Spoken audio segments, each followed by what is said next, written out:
प्रणाम सब गोटे के। जय मिथिला। तो देखियो हम बढ़िया जकाँ अपन घर सब कुशल पहुँच गेलहुँ। ओतऽ सके तो छोड़नाइ हमरा कनि अथी लगिते छलै गए, तो माँ पप्पा भैया भाभी सबके छोड़ के एलहुँ हैं, लेकिन मजबूरी अछि कि ओहिठाम बच्चा सब हमर अकेले छलै, ताहि दुआरे। तो देखियो आबि गेलहुँ अपन घर। हम नीक तऽ नहीं लागैए, लेकिन बच्चा लग एलहुँ हैं तो ओहो नीके लगैए जे बच्चा सब छलै ओनाही। तो अखने हम पहुँचलहुँ हैं, भगवान के भऽ गेल।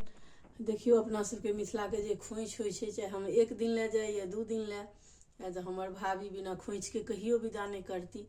माँ तो अपन गाँव में रहैया तो करबे करैया, आ दिल्लियो में, आ बहिनो तो हम जाए कतौ तो बिना खोइछ के हमरा कहियो आबऽ नहीं दैया कियो, चाहे हम एक दिन ले जाए या 2 दिन ले।